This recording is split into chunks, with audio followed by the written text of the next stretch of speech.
with another four could not.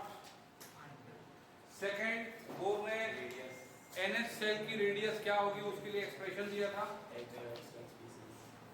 Hydrogen में या hydrogen like species में। तीसरा, बोर ने NH सेल में क्या एनर्जी होगी हाइड्रोजन एटम में या हाइड्रोजन लाइक स्पीशीज में, उसका एक्सप्रेशन दिया था। और चौथी और लास्ट चीज थी, बोर ने he gave the explanation for atomic spectrum। Atomic spectrum का पूरा रदरफोर्ड एटॉमिक स्पेक्ट्रम के बारे में कुछ नहीं बता पाए थे। एटॉमिक स्पेक्ट्रम जिसमें मैंने बताया था कि कुछ कलरफुल लाइंस होती हैं और उन कलरफुल ब्राइट लाइंस के बीच में डार्क बैंड्स होते हैं। हर एलिमेंट के एटॉमिक स्पेक्ट्रम का पैटर्न एक दूसरे से अलग होता है, डिफरेंट होता है, right. On the basis of the pattern of atomic spectrum, we can recognize, we can identify a particular element. Therefore, atomic spectrum is called fingerprint of the element. Like every person has the pattern of fingerprints, has the presence of fingerprints, but the pattern of fingerprint in each and every individual is different. Therefore, seeing the pattern of the fingerprint, we can identify a particular person. वैसे ही atomic spectrum जो है वो हर element की खासियत है। सब atomic spectrum show करते हैं, सबके एटॉमिक स्पेक्ट्रम में ब्राइट कलरफुल लाइंस होती हैं और उन लाइंस के बीच में डार्क बैंड्स होते हैं, राइट। लेकिन सबके अलग अलग क्यों हैं,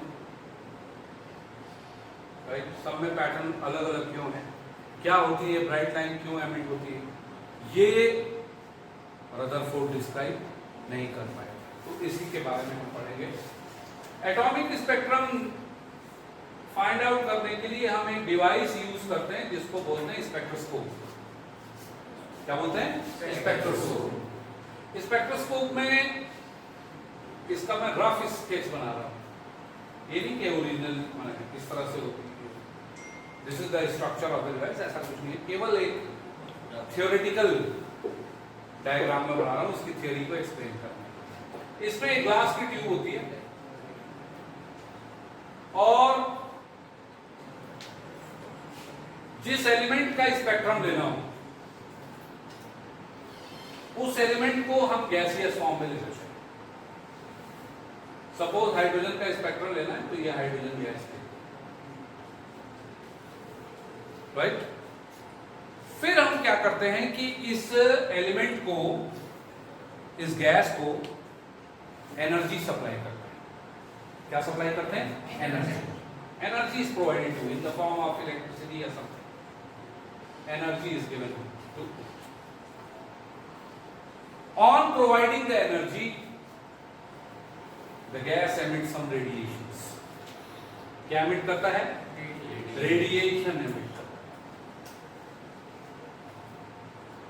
है। इस रेडिएशन में बहुत सारी फ्रीक्वेंसीज होती हैं, बहुत सारे वेवलेंथ्स होते हैं, बहुत सारे कलर्स होते हैं।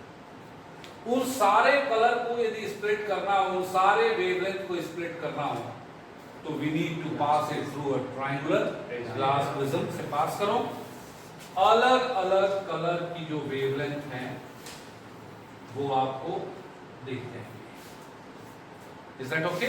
यहां पे एक स्क्रीन रख दिया, इस स्क्रीन पे अलग अलग कलर की वेवलेंथ आपको दिख जाएंगे। जैसे मान लो एक रेडिएशन एमिट हुआ, सपोज करो 720 नैनोमीटर।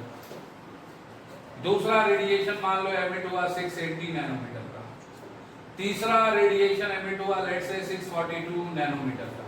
चौथा रेडिएशन एमिट हुआ लेट्स से 580 नैनोमीटर का, 543 नैनोमीटर का, राइट। मान लो ये हुआ 532 नैनोमीटर का। इस तरह से अलग अलग वेवलेंथ की रेडिएशन एमिट होंगी। अलग अलग वेवलेंथ का अलग अलग कलर होता है, देयरफॉर अलग अलग वेवलेंथ के कॉरेस्पॉन्डिंग अलग अलग कलर की लाइन होती है। Is that fine? आप यदि इसकी जगह हाइड्रोजन की जगह हीलियम ले लो, if you are taking helium here and if you are doing the same thing, इसको भी आप क्या सप्लाई करो, एनर्जी। तो एनर्जी सप्लाई करोगे तो ये भी कुछ रेडिएशन एमिट करेगा, ये भी रेडिएशन एमिट करेगा। उन सारी रेडिएशन को फिर ट्रायंगुलर ग्लास प्रिज्म से पास करो, all the wavelengths will be split, right. जितने भी अलग अलग डिफरेंट वेवलेंथ की रेडिएशन है सारी की सारी अलग हो जाएंगी और आपको फिर व्हाइट शीट पे अलग अलग कलर मिल जाएगा। सपोज करो यहाँ मिल गया आपको 740 नैनोमीटर, यहाँ मिल गया 732 नैनोमीटर, यहाँ मिल गया मान लो 686 नैनोमीटर, यहाँ आपको मिल गया 660 नैनोमीटर, यहाँ आपको मिल गया मान लो 523 नैनोमीटर वगैरह वगैरह, या 622 नैनोमीटर, फिर 582, मैंने मान लो अलग अलग कलर। ये भी same thing here also will be done. यहाँ भी एनर्जी प्रोवाइड करने पे रेडिएशन एमिट होगी, अलग अलग कलर की रेडिएशन एमिट होगी, लेकिन यहाँ पे प्रोड्यूस होने वाली वेवलेंथ का, रेडिएशन का जो वेवलेंथ होगा, कलर होगा, वो इससे अलग है। हर एलिमेंट लो, कोई भी दूसरा तीसरा एलिमेंट लो, अलग अलग कलर की वेवलेंथ एमिट होंगी। बाय सीइंग द, इसका पूरा रिकॉर्ड रखा जाता है, by seeing the pattern of the radiation. अब हाइड्रोजन कहीं से आप लाओगे, हाइड्रोजन का सोर्स चाहे कोई भी हो, कहीं से लाओ हाइड्रोजन, किसी भी प्लैनेट का हाइड्रोजन लाओ, फ्रॉम वेयर, एनीवेयर, और इसको डाल के स्पेक्ट्रोस्कोप निकालोगे, you will get the colourful lines of the same wavelength, colourful line, the same kind of pattern you will be getting, same colour of line you will be getting. Radiation change करो, कोई और element low, you will be getting the radiation of different colours. ये क्यों colourful lines मिलती हैं, इनके बीच में dark band का क्या सिग्निफिकेंस है, राइट? अलग अलग एलिमेंट्स के लिए अलग अलग कलर की लाइन हमें क्यों मिलती है? रदरफोर्ड कुछ भी बता नहीं पाए थे, इसका एक्सप्लेनेशन दिया था नील बोर, राइट? आया समझ में? वही मैं आपको बताऊं। नील बोर ने क्या कहा भाई, क्यों मिलती है ऐसा, क्या सिग्निफिकेंस है, क्यों ऐसा होता है? नील बोर ने कहा कि जब मान लो आपने कोई गैस ली, हाइड्रोजन गैस ली, तो इस ग्लास ट्यूब के अंदर, स्पेक्ट्रोस्कोप के अंदर हाइड्रोजन के मिलियन ट्रिलियन एटम्स होंगे। आपने एनर्जी सप्लाई की, तो हाइड्रोजन के एटम वो एनर्जी गेन करेगा, कोई कम गेन करेगा, कोई ज्यादा गेन करेगा, कोई बहुत ज्यादा गेन करेगा, और गेन करने के बाद उनके इलेक्ट्रॉन जो है वो इनफिनिट एक्साइट होंगे, they will be excited to different energy levels. Ground state तो सबका है, शेल नंबर 1 है, कोई हो सकता है एक्साइट होकर शेल नंबर 2 में चला जाए, कोई एटम जो है ज्यादा एनर्जी गेन किया तो उसका इलेक्ट्रॉन शेल नंबर 3 में जा सकता है, 4 में जा सकता है, 5 में जा सकता है। अलग अलग एटम अलग अलग एनर्जी गेन करेंगे, और अलग अलग एनर्जी गेन करने के बाद electron will be excited to different shells, different energy levels. अब वो जो एक्साइटेड इलेक्ट्रॉन है वापस ग्राउंड स्टेट में आएगा। ग्राउंड स्टेट में आते समय क्या ट्रांजिशन पॉसिबल है? यदि मान लो कोई इलेक्ट्रॉन n = 5 में गया है, तो हो सकता है n = 5 से डायरेक्ट n = 1 में, हो सकता है 5 से 2 में आए, 2 से 1 में आए, हो सकता है 5 से 4 में आए, 4 से 1 आए। Are you getting what I am saying? कहने का मतलब है कि एक दो एटम तो है नहीं, कितने एटम है? बहुत सारे एटम है। अलग अलग एटम अलग अलग एनर्जी गेन करेंगे, अलग अलग एनर्जी गेन करने के बाद इलेक्ट्रॉन का अलग अलग लेवल पे एक्साइटेशन होगा, और वो एक्साइटेड इलेक्ट्रॉन जब वापस अपने ग्राउंड स्टेट में आ रहे होंगे, तो आते समय सारे के सारे all the electronic transitions are possible, सारे के सारे ट्रांजिशन होंगे। हो सकता है इलेक्ट्रॉन जो है वो 6 से 1 में आए, कुछ इलेक्ट्रॉन ऐसे भी होंगे जो 6 से 2 में आ रहे होंगे, कुछ इलेक्ट्रॉन ऐसे भी होंगे जो 6 से 3 में आ रहे होंगे, कुछ ऐसे होंगे जो 6 से 4 में आ रहे होंगे, कुछ ऐसे होंगे जो 6 से 5 में आ रहे होंगे, 5 से 4, 5 से 3, 5 से 2, 5 से 1, 4 से 3, 4 से 2, 4 से 1, 3 से 2, 3 से 1, 2 से 1, 7 से 1, 7 से 2, 7, सारे ये electronic transitions are possible, and with respect to every electronic transition the radiation of particular frequency, particular wavelength will be emitted. यदि मान लो 6 से 1 जा रहा है, तो जो फ्रीक्वेंसी एमिट होगी वो कितनी होगी? A6 minus E1 upon H। यदि मान लो 6 से 2 में जा रहा है, तो जो फ्रीक्वेंसी एमिट होगी वो कितनी होगी? A6 minus E2 upon H। मेरे कहने का मतलब है 5 से मान लो 1 में आ रहा है, तो 5 से 1 में आ रहा है, तो जो फ्रीक्वेंसी एमिट हुआ वो हो जाएगा E5 minus E1 upon H। हो गया नहीं होगा? मेरे कहने का मतलब है कि for every transition radiation of particular frequency and particular wavelength will be emitted, right? ये जो अलग अलग वेवलेंथ की रेडिएशन एमिट हो रही हैं, ये वही इंडिकेट कर रही है। These are the radiations of different wavelength emitted during different electronic transitions. आप कहोगे क्या कोई ऐसा वेवलेंथ एमिट नहीं हुआ जिसकी कोई ऐसा रेडिएशन एमिट नहीं हुआ जिसकी वेवलेंथ 720 से ज्यादा है या 532 से कम हो? बिल्कुल होगा। सारे इलेक्ट्रॉनिक ट्रांजिशन हो रहे हैं तो ऐसा कोई रेडिएशन होगा जिसकी वेवलेंथ 732 से ज्यादा भी हो और 532 से कम भी हो, इससे नीचे भी हो, इससे ऊपर भी हो। लेकिन रेडिएशन तो हमें वही दिखेंगे ना जो विजिबल रेंज में आ रही है।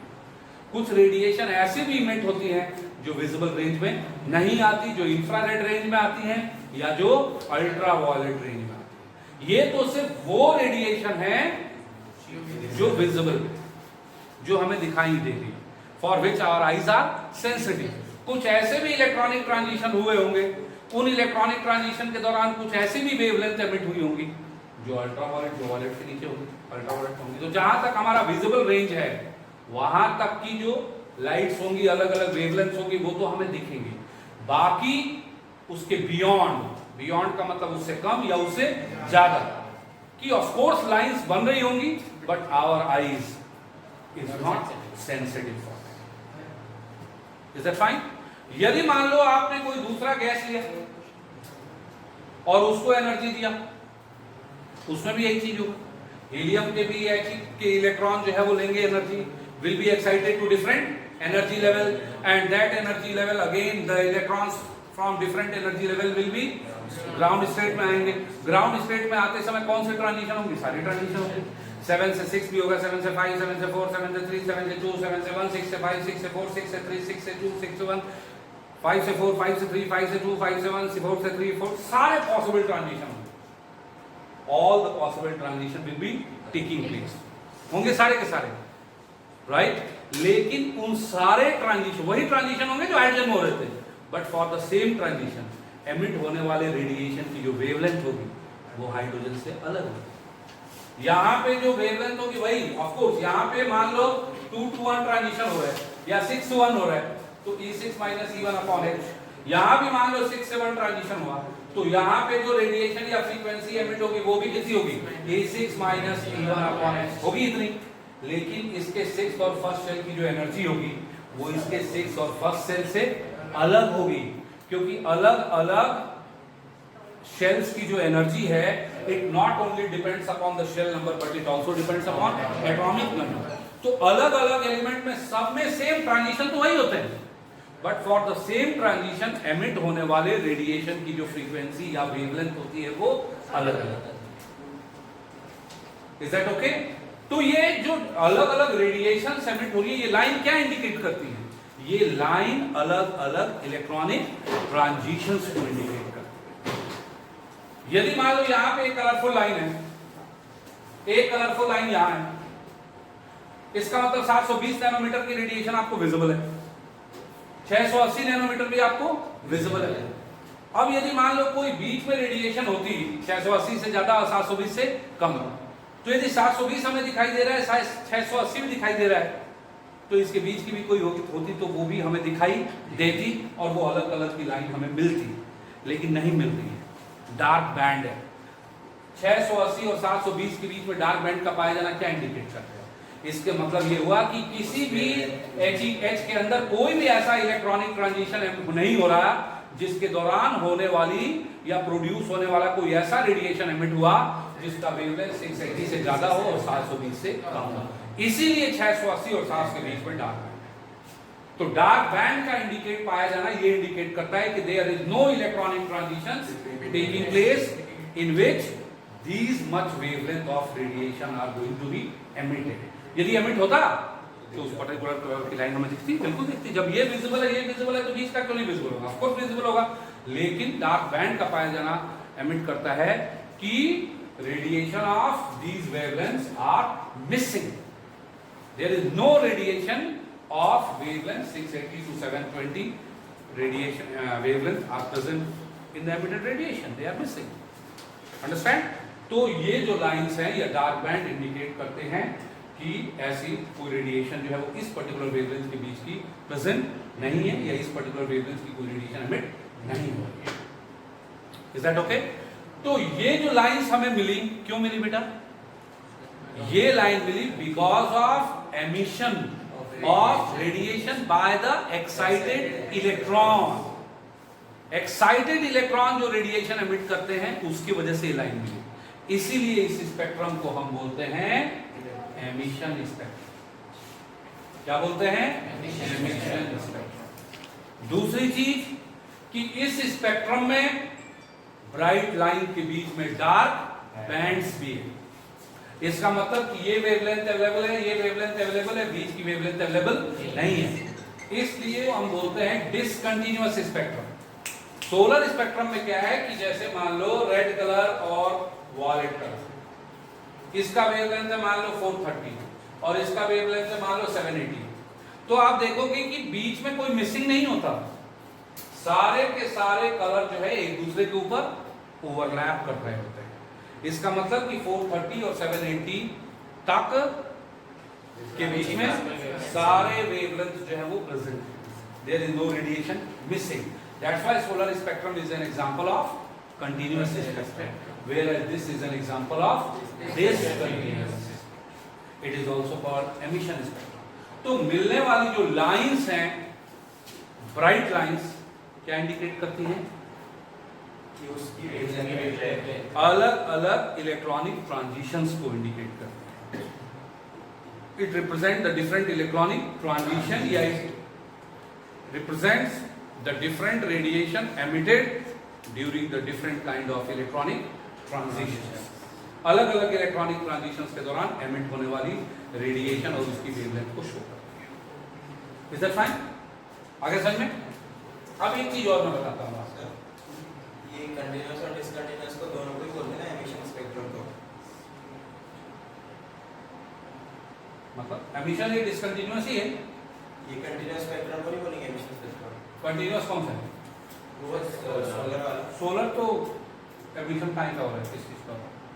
मैं तो कंटीन्यूअस डिसकंटीन्यूअस को समझाने के लिए तो एमिशन ही बोर्ड टर्म यूज किया। अब इसके अपोजिट होता है, एमिशन स्पेक्ट्रम के अपोजिट होता है absorption spectrum. Exact absorption spectrum. आपको पता है कि ये जो रेडिएशंस हैं किसको शो कर रही हैं? अलग अलग इलेक्ट्रॉनिक ट्रांजिशंस के दौरान प्रोड्यूस होने वाली अलग अलग वेवलेंथ। मान लो ये 6 से 2 है, ये 5 से 2 है, ये 4 से 2 है, ये 3 से 2 है, राइट? ये अलग अलग वेवलेंथ है जो अलग अलग ट्रांजिशंस के दौरान एमिट हुए। ऑलरेडी मॉडल से 580, इसके अलावा कौन सा मैंने बोला था? 543 और ये हमारा 480। आप क्या करो, सेम एलिमेंट लो, एब्जॉर्प्शन स्पेक्ट्रम बता रहा हूं, स्पेक्ट्रोस्कोप लो और अब इसको एनर्जी मत दो, रेडिएशन दो, रेडिएशन से एक्सपोज करो।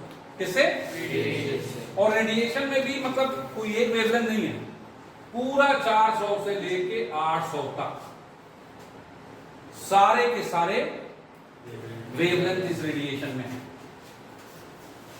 ऑलरेडी 400 से लेके 800 सारे वेवलेंथ। अब क्या होगा? अब ये जो इलेक्ट्रॉन्स है इस एलिमेंट के,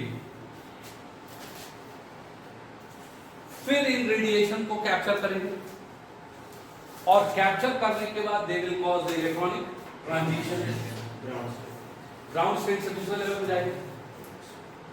आए समझ में? अब जैसे मान लो ये वाला जो रेडिएशन था, ये मान लो 6 से 2 के लिए ये एमिट हुआ था, तो यदि इलेक्ट्रॉन 2 to 6 जा रहा है, 6 से 2 जब ट्रांजिशन हुआ तो ये वेवलेंथ जो है वो एमिट हुआ। ऑलरेडी यदि मान लो इलेक्ट्रॉन से को 2 से 6 भेजना हो तो ये रेडिएशन क्या होगा? सेम वेवलेंथ की जो रेडिएशन है वो क्या होगी? एब्सॉर्ब होगी। अरे आदि ये क्या बैठे हो? सर उधर हमारे वहां कौन सा हवा पैनल बैठे? नहीं तो वहां नीचे जगह बैठ जाओ।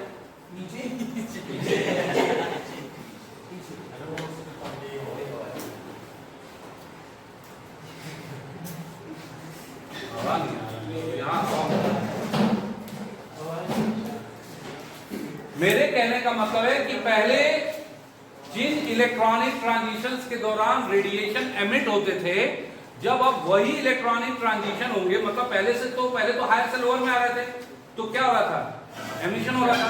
अब जब लोअर से हायर में इलेक्ट्रॉन जाएगा तो ये सारी की सारी वेवलेंथ क्या होगी? एब्सॉर्ब हो जाएंगी। तो यहां से जो रेडिएशन निकलेगा उसमें ये सारी वेवलेंथ क्या होंगी? मिसिंग होंगी, क्योंकि ये काम आ गई। कहां काम आ गई? टू एब्सॉर्ब हो गई। किसने एब्सॉर्ब किया? इलेक्ट्रॉन ने एब्सॉर्ब किया to excite to different energy levels. तो ये सारी की सारी रेडिएशन जो पहले एमिट हुई थी ये अब एब्सॉर्ब हो जाएंगी, और यहां से जो रेडिएशन फाइनली निकलेगा, जो निकला यहां से, उसमें ये सारी की सारी रेडिएशन मिसिंग होगी। तो पहले जहां पे कलरफुल लाइंस होती थी वहां पे अब चूंकि मिसिंग है ये सारी की सारी रेडिएशन, तो वहां पे अब क्या होगा? डार्क बैंड होगा, और जहां पे पहले डार्क बैंड थे वो कलरफुल बैंड। इसी को बोलते हैं एब्जॉर्प्शन स्पेक्ट्रम। तो यहाँ पे सारे कलरफुल बैंड्स होंगे, माने कलरफुल लाइंस होंगी, लेकिन बीच बीच में डार्क स्ट्रिप्स होंगी। ये डार्क स्ट्रिप कहाँ पे होंगी? जहां पे पहले कलरफुल लाइंस होती थी वहां पे अब डार्क स्ट्रिप्स होंगे। क्यों स्ट्रिप होंगे वो डार्क? वो क्यों मिसिंग होंगे? क्योंकि वो सारे के सारी radiation they would have absorbed by the electron, and of course in the spectrum that particular colors, that particular wavelength would have missing। और यदि मान लो वो एब्सॉर्ब नहीं होती तो 400 से 800 तक सारी लाइनें हमें मिल जाती, कंटीन्यूअस स्पेक्ट्रम मिल जाता। लेकिन अब इस कंटीन्यूअस स्पेक्ट्रम के बीच बीच में कुछ लाइंस जो है वो मिसिंग होंगी, और वो कौन सी लाइन होंगी? जो कि पहले एमिट हुई। इसको बोलते हैं absorption spectrum. Absorption spectrum emission spectrum का ठीक अपोजिट होता है। एमिशन स्पेक्ट्रम में जहां जहां डार्क बैंड होते हैं और कई जगह कलरफुल लाइंस होती हैं, एब्जॉर्प्शन स्पेक्ट्रम में जहां जहां डार्क बैंड थे वहां पे तो कलरफुल आ जाता है, और जहां जहां कलरफुल लाइंस थी वहां पे डार्क स्ट्रिप्स आ जाती हैं। और ये रेडिएशन क्यों मिला? ये स्पेक्ट्रम हमें मिला क्यों? Because of the absorption of some of the radiation, that's why it is called absorption. Is that fine? This is all about atomic spectrum. तो एटॉमिक स्पेक्ट्रम हमें मिलता है, ये कलरफुल लाइंस होती हैं जो अलग अलग ट्रांजिशंस को शो करती हैं। इनका पैटर्न अलग अलग होता है क्योंकि हर एलिमेंट में सेम इलेक्ट्रॉनिक ट्रांजिशंस होती हैं। Electronic transitions are same, but for the same transition produce होने वाले लाइट की जो वेवलेंथ होगी, रेडिएशन की जो वेवलेंथ होगी, हर एलिमेंट में अलग अलग फॉर द सेम ट्रांजिशन। क्योंकि एमिट होने वाले रेडिएशन की जो फ्रीक्वेंसी वेवलेंथ है सिर्फ शेल नंबर पे डिपेंड नहीं करता है, it also depends upon atomic number, and for the different element atomic number is different, therefore for the same electronic transition the wavelength produced also will be different। Sir जो ये absorption spectrum में wavelength होगी वो कैसे निकालें? पता कैसे चलेगा? नहीं पता नहीं चलेगा। नहीं पता क्या करना है हमें? नहीं हमें क्या पता करना है? We don't, हमें तो बस कंसेप्ट में सिखा रहा हूँ कि how the absorption spectrum is obtained and how हमें कुछ पता करने के लिए हमें तो बस मैंने आपको प्रिंसिपल बताया, मेथड भी यही क्या होता है एब्जॉर्प्शन स्पेक्ट्रम, क्यों इसके अपोजिट होता है। कैसे लेते हैं, क्या करते हैं? स्पेक्ट्रोमीटर में एनर्जी नहीं देते, यहाँ पे एनर्जी देते हैं या रेडिएशन देते हैं, वाइड रेंज ऑफ रेडिएशन। यहाँ पे इलेक्ट्रिसिटी दे दो, कैसे भी इलेक्ट्रॉन को एक्साइट करना है, यहाँ रेडिएशन देंगे, वाइड रेंज ऑफ रेडिएशन, ताकि उसमें सारे वेवलेंथ चल रहे। सर एनर्जी के लिए इफेक्टिव ज़्यादा कौन सा होता है, इलेक्ट्रिसिटी या light?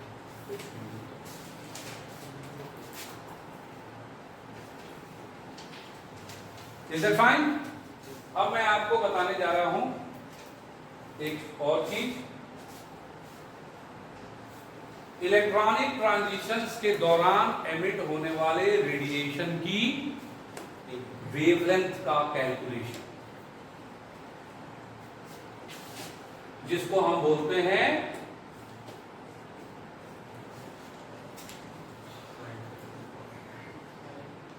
Rydberg's formula. Rydberg's formula. For what the formula is used?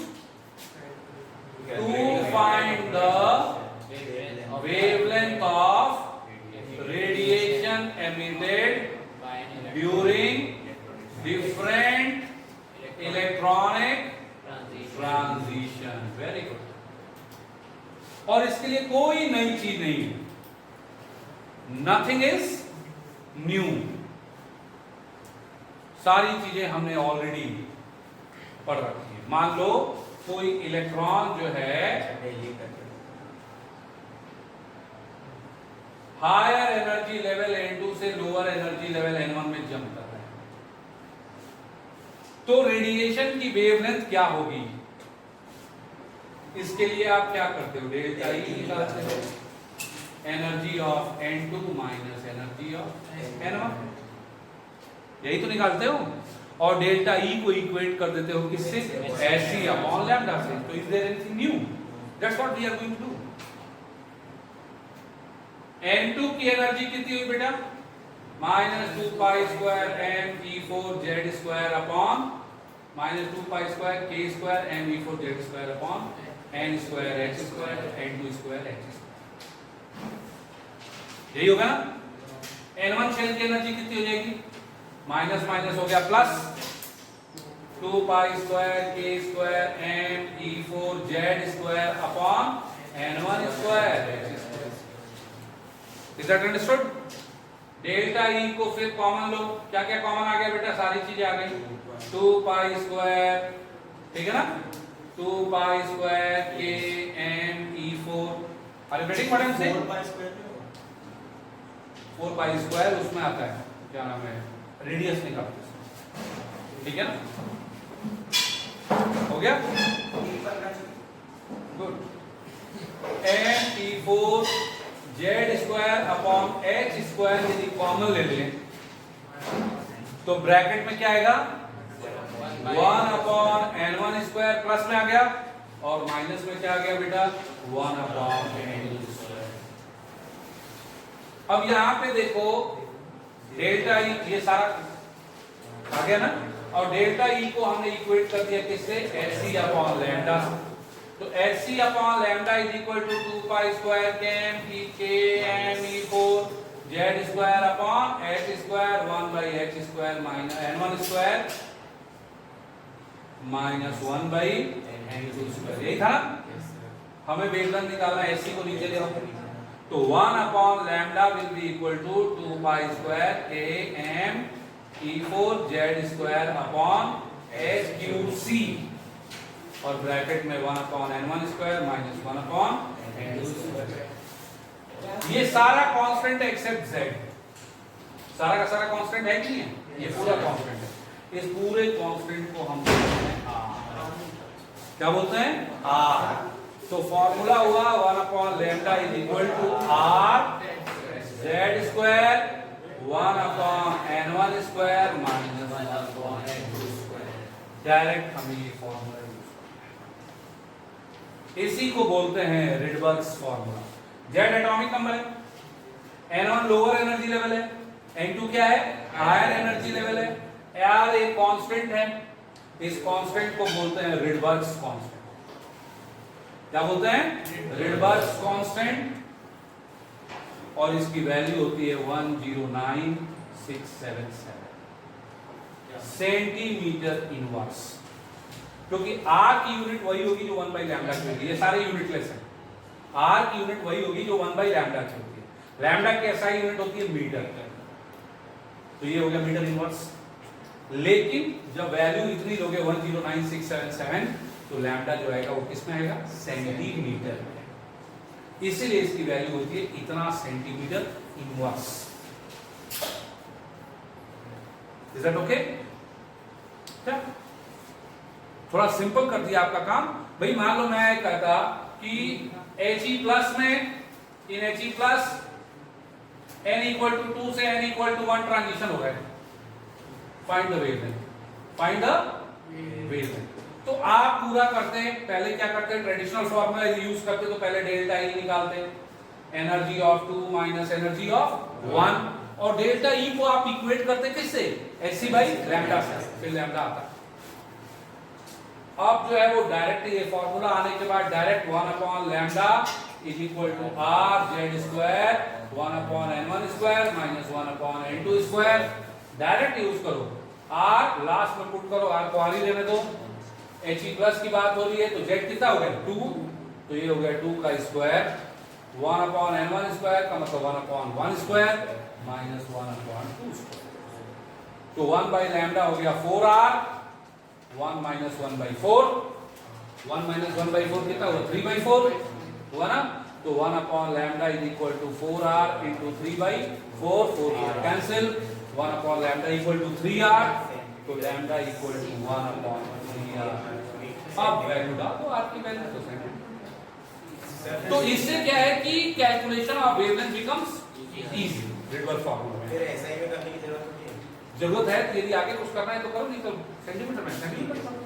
मान लो ऑप्शन में एंगस्ट्रॉम है, तो एंगस्ट्रॉम में कन्वर्ट करना पड़ेगा। लेकिन आर की वैल्यू एकदम लास्ट में डालनी। फ्रीक्वेंसी निकालनी हो तो अभी भी वही करेंगे, E2 minus E1 delta E, और डेल्टा ई को इक्वेट करेंगे एक्स से फ्रीक्वेंसी है। लेकिन वेवलेंथ निकालना तो डेल्टा ई निकालें, फिर उसको एच बाई लैम्डा से कंपेयर करें। No need to, direct use the Rydberg formula. Is that fine?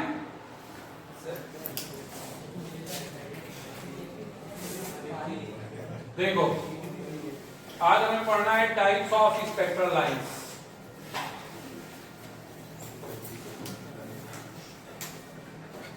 Rydberg formula हमने पढ़ा था during electronic transitions. Electronic transitions के दौरान transition 1 by lambda is equal to R Z square 1 upon n1 square minus 1 upon n2 square. पढ़ा है हमने।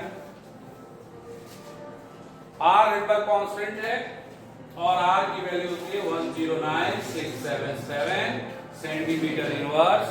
n1 जो है वो बेटा लोअर एनर्जी लेवल है और n2 क्या है? Higher energy level. 1 by lambda wavelength का रेसिप्रोकल है, जिसको न्यू बार से भी दिखाते हैं। न्यू बार का मतलब होता है वेव नंबर, वेव नंबर। अब ये जो स्पेक्ट्रम में लाइंस बनती हैं, कल भी मैंने बताया था कि स्पेक्ट्रम में जो लाइंस बनती हैं ये अलग अलग इलेक्ट्रॉनिक ट्रांजिशंस के दौरान एमिट हुए रेडिएशंस को शो करती है। राइट? आया समझ में? अब ये जो इलेक्ट्रॉनिक ट्रांजिशंस होते हैं या इन इलेक्ट्रॉनिक ट्रांजिशंस के दौरान बनने वाली जो लाइंस हैं, इन स्पेक्ट्रल लाइंस को 5 कैटेगरी में कैटेगराइज किया जाता है। Lines belonging to Lyman series, lines belonging to Balmer series,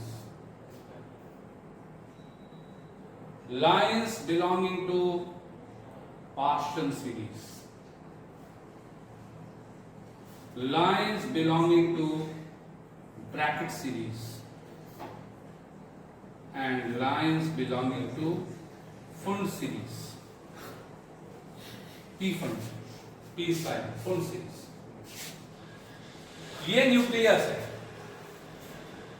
और ये अलग अलग शेल्स हैं। ये अलग अलग शेल्स हैं। ये शेल नंबर 1 है, shell number 2, 3, 4, 5, 6, 7 and 8। Higher energy level से शेल नंबर 1 में ट्रांजिशन हो, हायर से शेल नंबर 1 में ट्रांजिशन हो, तो उससे बनने वाली जो लाइंस हैं they belong to Lyman series. माने लाइमन सीरीज के लिए, लाइमन सीरीज से बिलोंग करने वाली लाइंस के लिए लोअर एनर्जी लेवल N1 तो होता है 1, N2 में भी 2, 3, 4, 5 अप टू इंफिनिटी। 2 to 1 आ रहा है, 3 to 1 आ रहा है, 4 to 1 आ रहा है, 5 to 1, 6 to 1, 7 to 1। इससे बनने वाली जो लाइंस हैं they all will belong to Lyman series. Is that okay? Balmer series का मतलब कि हायर एनर्जी लेवल से शेल नंबर 2 में ट्रांजिशन, हायर एनर्जी लेवल से शेल नंबर 2 में, माने 3 से 2, 4 से 2, 5 से 2, 6 से 2, 7 से। ये हो गया लाइमन, ये हो गया बैमर। तो बैमर सीरीज के लिए N1 की वैल्यू क्या होगी बेटा?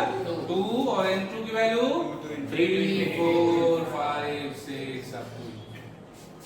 एजुकेटेड? पार्शियल सीरीज का मतलब हुआ कि हायर एनर्जी लेवल से शेल नंबर 3 में ट्रांजिशन, मतलब N1 हो गया 3, N2 हो गया 4, 5, 6, 7 up to infinity.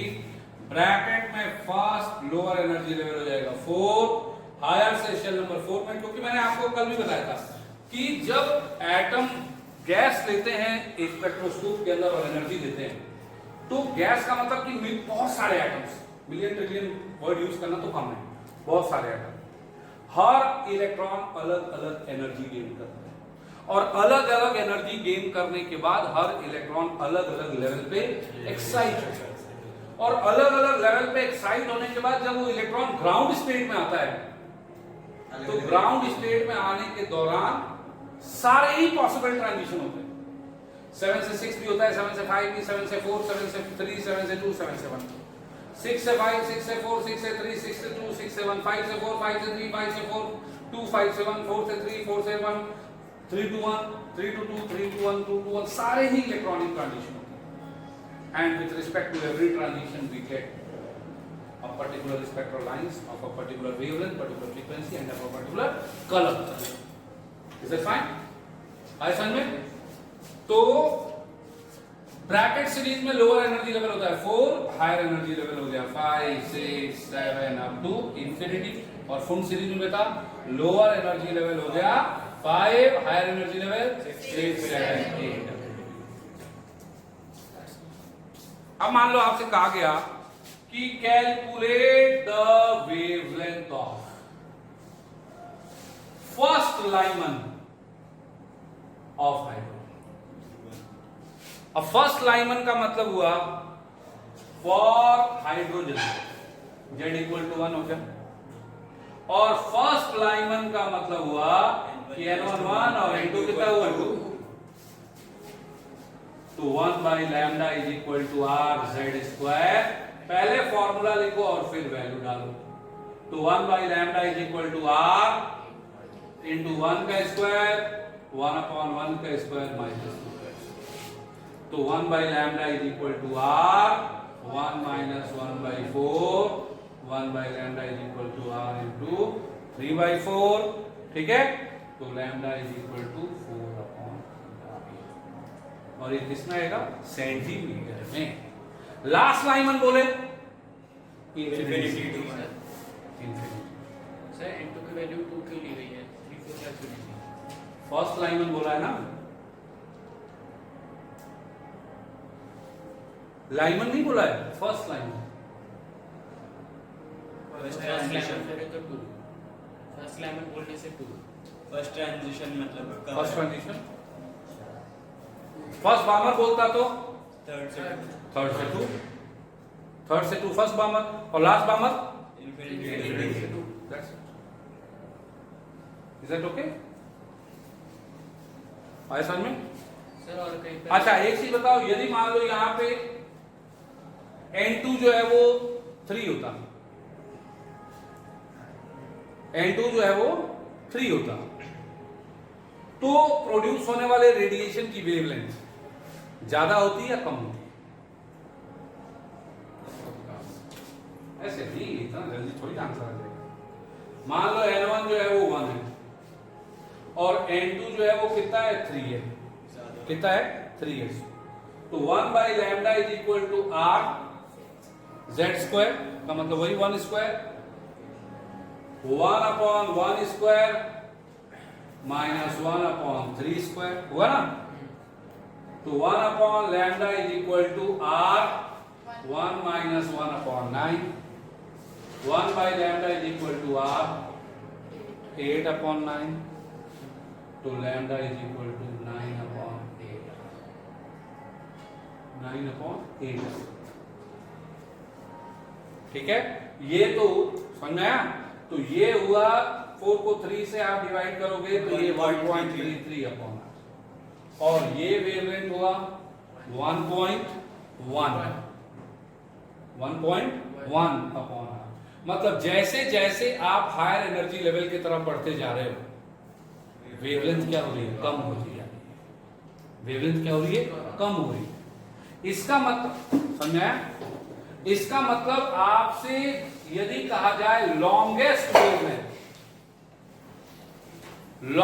Wavelength low, wavelength की वैल्यू ज्यादा से ज्यादा लो, तो N2 की वैल्यू आपको कम से कम लेनी पड़ेगी। जैसे मान लो आया कि हाइड्रोजन में हाईएस्ट बामर का वेवलेंथ बताओ, फर्स्ट बामर नहीं दिया, हाईएस्ट बामर।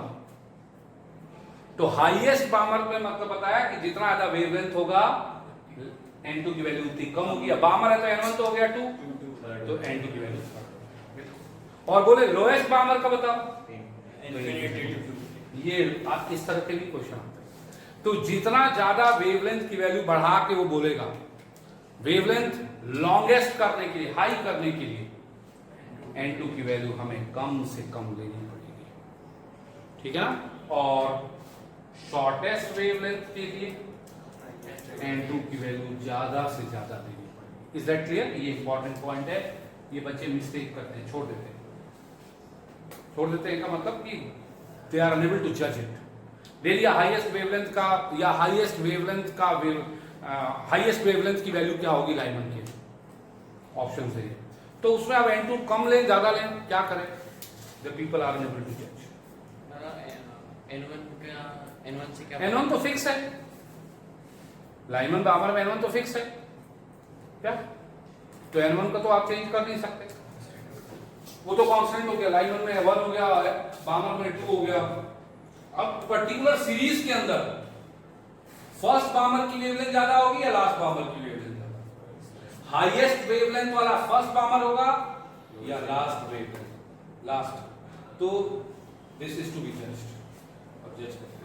सर अगर क्वेश्चन ऐसा है कि वेवलेंथ कंपेयर करनी है लाइमन की, लाइमन और हाँ, तो दो इक्वेशन बनाओ, लैम्डा 1 लैम्डा 2 कर लो, कैलकुलेट कंपेयर पर करो। उसमें तो N2 तो फिक्स रहेगा, लेकिन N1 में चेंज आ रहा है।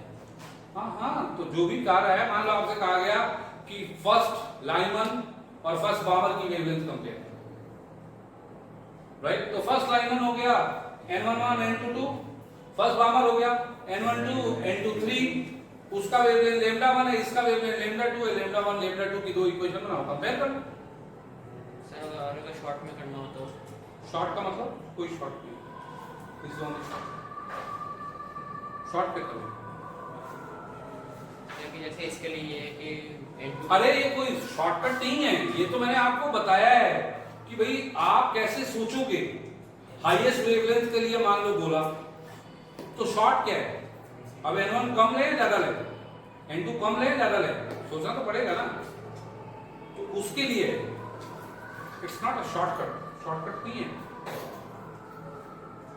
There is no shortcut. भाई कोई कट ही नहीं है उसमें तो आप असमंजस की स्थिति में पड़े हो। कि हाईएस्ट वेवलेंथ के लिए what should I do, what should I take, what value of N2 should I take?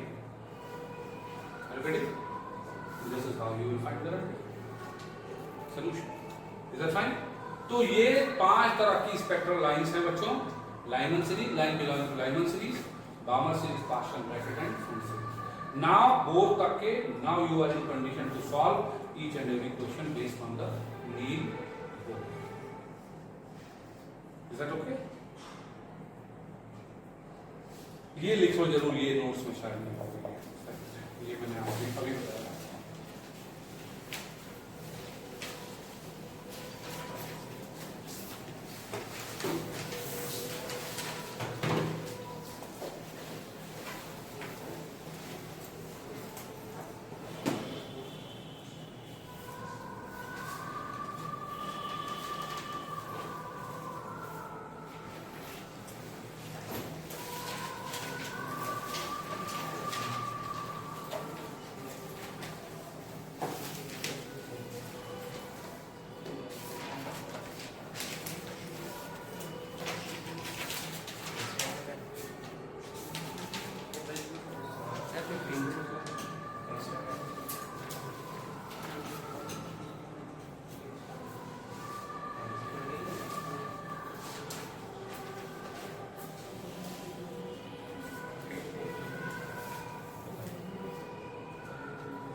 Are तो रिडबर्ग कांस्टेंट है।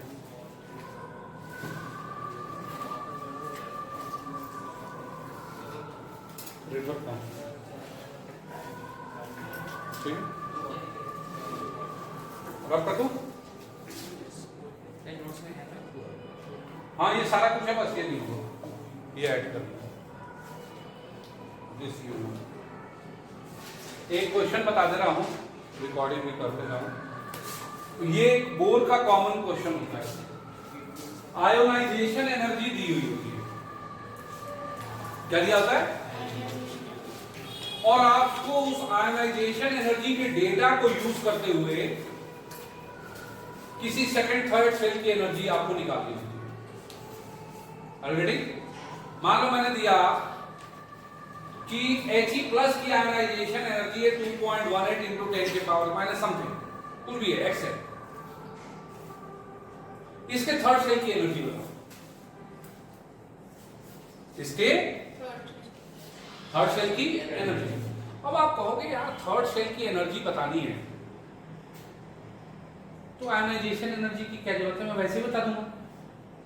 NS सेल की एनर्जी का फॉर्मूला मेरे पास है, -2.18 into 10 के पावर -18 Z² Z डालूंगा, N डालूंगा। What the rubbish is given? Ionization energy, there is no need. No. यदि सिर्फ सवाल ये होता कि find the energy of the third energy level of He+, तो there was no need of using any data, कोई data दिया भी नहीं। लेकिन यदि आयनाइजेशन एंथैल्पी दिया है तो आपको उस डेटा को यूज करना पड़ेगा। डायरेक्ट NH सेल की एनर्जी का फॉर्मूला आप यूज नहीं कर सकते, एग्जैक्टली नहीं कर सकते, बिल्कुल नहीं कर सकते।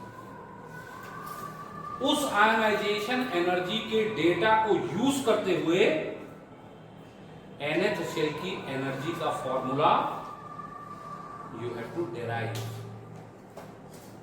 you have to derive, you have to find। Direct NH shell की एनर्जी का फॉर्मूला आप यूज नहीं कर सकते, बिल्कुल नहीं कर सकते। जैसे मान लो दिया है सवाल, एक क्वेश्चन मैंने क्वेश्चन 15 दिया है, जानबूझ के मैंने दिया है और वो इसीलिए दिया क्योंकि इसमें ज्यादातर बच्चे इस क्वेश्चन में फंसते हैं कि एनर्जी ऑफ NH शेल निकालना है Li2+ का या H का या He+ का। तो what is the need of ionization enthalpy? I already have the formula for finding the energy of NH shell. दिया है कि आयोनाइजेशन एनर्जी ऑफ He+, यही है ना बेटा, कितना है? Ionisation energy of He+ is 1.96 into 10 to power minus 18. 19.6 into 10 की पावर minus 18 जूल पर atom. Find the energy of First energy state of first energy level of Li2+. अब आपको नहीं लग रहा कि Li2+ के लिए Z पता है, फर्स्ट एनर्जी निकालना है, तो डायरेक्ट मैं फॉर्मूला यूज कर लूंगा -2.18 into 10 की पावर -18 Z² n²।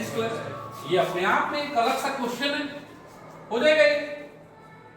इसकी क्या जरूरत है, ये कहां से आ गया? आया हुआ है तो आपको यूज लेना पड़ेगा।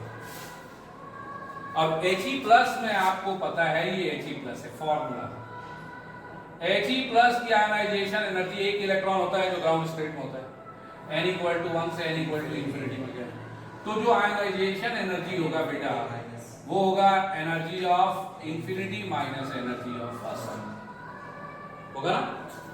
होगा। तो आयोनाइजेशन एनर्जी दिया है 19.6 into 10 की पावर -18, ये हो गया 0 minus energy of first shell का फॉर्मूला आ जाएगा, ये कोई नंबर होगा, नहीं डायरेक्ट 2.18 नहीं लिखेंगे, ये तो आप समझ ही रहे हो। 2.18 तो डायरेक्ट यूज करना होता तो इसको मैं वैल्यू निकाल लेता डायरेक्ट, वो वैल्यू क्या है अपने को नहीं पता, जो भी एक फिक्स वैल्यू होगी x into Z² upon n², यही तो होगा, x into Z² upon n², यही तो होगा। सर x किसके लिए? x पता नहीं किसके लिए, x कोई फिक्स वैल्यू है, x कोई फिक्स वैल्यू है, कांस्टेंट वैल्यू है, k लिख लो, k into Z² upon n²। k क्या है? कोई कांस्टेंट वैल्यू है, कौन सा कांस्टेंट है पता नहीं क्या है कांस्टेंट, वही तो कांस्टेंट यूज में लेंगे। ये NH शेल की एनर्जी का फार्मूला हो गया, k into Z² upon n² है, तो 19.6 into 10 की power -18 is equal to 0 minus, ये भी माइनस था, सॉरी माइनस में होता है NH शेल की एनर्जी, तो ये हो गया, समझ में आ गया ना? तो ये हुआ k into Z² का मतलब 2² क्योंकि हीलियम के लिए बात कर रहे हैं, और फर्स्ट का मतलब कि 1 का स्क्वायर, ठीक है ना? तो इससे वैल्यू आ गई k की, देयरफॉर k इक्वल टू कितना हो गया 19.6 into 10 की पावर -18 अपॉन 4। सॉल्व कर दें, कितना आया 4.9 into 10 की पावर -18, ये किसकी वैल्यू हो गई? k की। अब k की वैल्यू से therefore energy of NH shell का फॉर्मूला हो गया माइनस k की जगह 4.9 into 10 के पावर -18 Z²। ये NH शेल की एनर्जी का फॉर्मूला हो गया, जबकि हम कौन सा यूज कर रहे थे 2.1, वो तो होता है, लेकिन गिवन डेटा के हिसाब से NH शेल की एनर्जी का ये वाला फॉर्मूला आपको यूज करना है। Are getting what I am saying? आगे समझे? तो जब भी आयोनाइजेशन एंथैल्पी दी हुई हो, आयोनाइजेशन एंथैल्पी का डेटा यूज करते हुए आप पहले NH शेल की एनर्जी का फॉर्मूला डेराइव करेंगे एग्जैक्टली। अब therefore energy of first shell of Li2+, first shell का मतलब n = 1, Li2+ का मतलब Z की वैल्यू कितनी हो गई 3, therefore E3 is equal to -4.9 into 10 की पावर -18, 3 का स्क्वायर अपॉन 1 का स्क्वायर, तो E3 की वैल्यू हो गई -4.9 into 9 into 10 की पावर -18। हो गया, इज इट फाइन? This इसीलिए कल मैंने कहा था आज समझ लेना अच्छे। जब भी आयनाइजेशन इंथैल्पी दिया हो, आप पहले NH सेल की एनर्जी का फॉर्मूला डिराइव करोगे। जो फॉर्मूला आपने पढ़ रखा है वो डेटा आपको यूज नहीं करना। You have to derive the formula as per the question, given question. Is that okay?